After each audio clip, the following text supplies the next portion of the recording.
नमस्कार दोस्तों, आप देख रहे हैं फर्स्ट फास्ट इंडिया न्यूज। तारीख है 14 मई 2026, दिन गुरुवार। मैं हूं आपके साथ। आइए जानते हैं देश दुनिया की बड़ी और अहम खबरें सबसे तेज अंदाज में।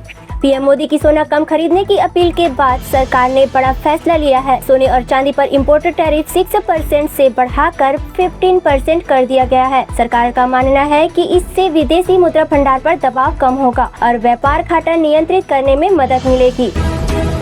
देश भर में अब फ्यूल सेविंग अभियान शुरू हो गया है। कई राज्यों में नेताओं के काफिले छोटे किए जा रहे हैं। यूपी में वर्क फ्रॉम होम और बस मेट्रो से सफर करने के लिए निर्देश जारी किए गए हैं। अखिलेश यादव के छोटे भाई और बीजेपी नेता अपर्णा यादव के पति प्रतीक यादव का 38 साल की उम्र में निधन हो गया है। शुरुआती रिपोर्ट में मौत की वजह कार्डियक अरेस्ट बताई गई है।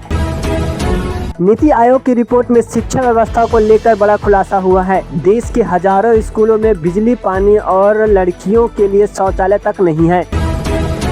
सरकार ने ऊर्जा संकट को देखते हुए कई बड़े फैसले लिए हैं। मंत्रियों और अधिकारियों के काफिले कम होंगे और सरकारी बैठकों को वर्चुअल करने पर जोर दिया गया है।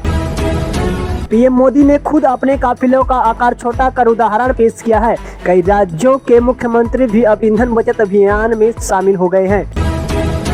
नीट 2026 परीक्षा रद्द होने के पीछे की बड़ी साजिश सामने आई है। सूत्रों के मुताबिक पेपर लीक का मास्टरमाइंड नासिक की एक प्रिंटिंग प्रेस से जुड़ा बताया जा रहा है। सोना और चांदी की कीमतों में भारी उछाल देखने को मिला है। इंपोर्ट ड्यूटी बढ़ाने के बाद गोल्ड करीब 10,000 और सिल्वर 18,000 रुपए तक महंगा हो गया है।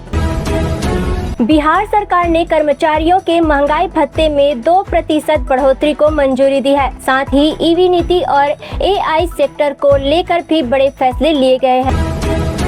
योगी सरकार ने श्रमिकों के लिए नई गाइडलाइंस जारी की है। पेंशन, बच्चों की पढ़ाई और अन्य सुविधाओं का लाभ देने की तैयारी की गई है। मध्य प्रदेश में वीआईपी काफिलों पर ब्रेक लगाने की तैयारी है। सीएम मोहन यादव समेत कई मंत्री अब सीमित वाहनों के साथ सफर करेंगे। गूगल अगले हफ्ते अपने बड़े डेवलपर इवेंट में एंड्रॉइड 17 समेत कई नए टूल्स लॉन्च कर सकता है। करोड़ों यूजर्स को नए फीचर मिलने की उम्मीद है। सोनिया गांधी की तबीयत बिगड़ने के बाद उन्हें गुरुग्राम के मेदांता अस्पताल में भर्ती कराया गया। इलाज के बाद उन्हें छुट्टी दे दी गई है। झारखंड में पेट्रोल और डीजल की किल्लतों की खबरें सामने आने लगी हैं। कई पेट्रोल पंपों पर सप्लाई प्रभावित हुई है। बिहार में जल्द ही 400 इलेक्ट्रिक बसें सड़कों पर दौड़ती नजर आएगी। केंद्र सरकार की योजना के तहत अगले महीने से संचालन शुरू होगा। ईरान संकट के बीच अमेरिकी राष्ट्रपति डोनाल्ड ट्रंप चीन यात्रा पर जा सकते हैं, जहां उनकी मुलाकात राष्ट्रपति शी जिनपिंग से होगी।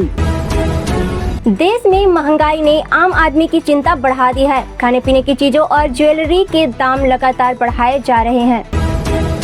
राहुल गांधी ने सीबीआई डायरेक्टर चयन प्रक्रिया पर सवाल उठाते हुए सरकार पर विपक्ष को नजरअंदाज करने का आरोप लगाया है।